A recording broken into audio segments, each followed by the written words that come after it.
گناہ کی تعریف جو حدیث پاک میں آئی ہے، اللہ کے نبی صلی اللہ علیہ وسلم ارشاد فرماتے ہیں الاثم ما حاک فی صدرک وکرہت ان یطلع علیہ الناس، گناہ یہ ہے کہ جو دل میں کھٹکے اور تو یہ نہ چاہے کہ تمہاری اس حرکت پر کوئی دوسرا واقف ہو، تمہاری اس حرکت کے بارے میں کسی کو پتہ چلے، یہ گناہ ہے۔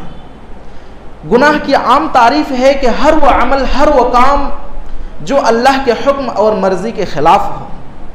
اللہ نے کچھ احکامات نازل کیے ہیں، اسے پورا نہ کرنا اور کچھ چیزوں سے منع کیا ہے، اسے انجام دینا، یہ گناہ ہے۔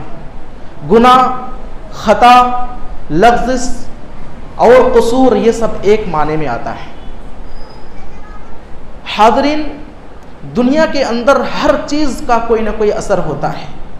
کھانے کا اثر ہے کہ اس سے بھوک مٹتی ہے، پانی کا اثر ہے کہ اس سے پیاس مٹتی ہے، پیاس بجھتی ہے، اور آگ کا اثر ہے کہ وہ چیزوں کو جلا کر راکھ کر دیتی ہیں۔ اسی طرح دنیا کے اندر ہر طرح کے پھل فروٹ کا کوئی نہ کوئی ذائقہ، کوئی نہ کوئی اثر ہوتا ہے۔ کسی کا ذائقہ میٹھا تو کسی کا کھٹا، کسی کا کڑوا، کسی کا پھیکا، اور اثر تو یہ ہے کسی میں وٹامن اے، کسی میں بی، کسی میں سی وغیرہ پایا جاتا ہے۔ یعنی دنیا کے اندر ہر طرح کی چیزوں میں کوئی نہ کوئی اثر ہے، ہر طرح کی چیز کوئی نہ کوئی اثر رکھتی ہے۔ اسی طرح گناہوں کا بھی اثر ہے۔ گناہ کا اثر یہ ہے کہ یہ نیکیوں کو ایسے کھا جاتا ہے جیسے آگ لکڑیوں کو کھا جاتی ہے۔ گناہ کا اثر یہ ہے کہ یہ لوگوں سے اطمینان قلب اور دل کے سکون کو چھین لیتا ہے۔ حضرت اسماء بنت ابی بکر رضی اللہ تعالی عنہا ایک مرتبہ درد سر کی وجہ سے اپنا سر پکڑ کر بیٹھی ہوئی تھی۔ ایک گزرنے والی سہیلی نے کہا، اے اسماء، کیوں اپنے سر کو پکڑ کر بیٹھی ہوئی ہیں؟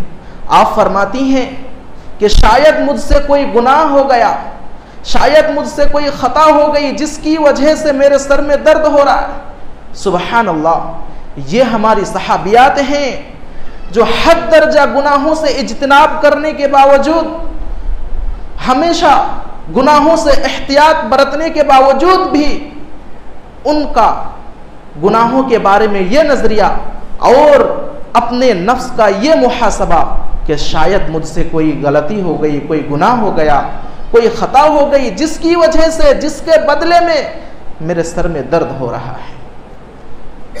آپ کے ابا جان حضرت ابو بکر صدیق رضی اللہ تعالی عنہ کو دیکھیے، جو خلیفہ اول ہے، نبی صلی اللہ علیہ وسلم کے یار غار ہیں، جن کی موافقت میں قرآن کریم کی کئی آیتیں نازل ہوتی ہیں۔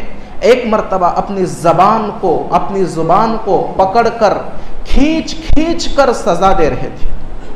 حضرت عمر رضی اللہ تعالیٰ عنہ کا گزر ہوا، انہوں نے کہا، اے ابو بکر، کیوں اپنی زبان کو کھینچ رہے ہو؟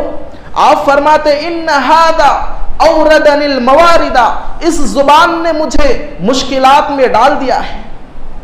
اللہ اکبر، یہ ہیں ہمارے صحابہ جو ہمیشہ گناہوں سے محتاط رہنے کے باوجود بھی شاید کوئی معمولی اور حقیر سی بات زبان سے نکل گئی ہوگی تو پھر اپنی زبان کو سبق سکھانے میں لگ گئے، اپنی زبان کو کھینچ کر سزا دینے میں لگ گئے تاکہ آئندہ ایسی غلطی اور ایسا گناہ نہ ہو۔ اللہ اکبر، یہ ہے ہمارے صحابہ کا حال۔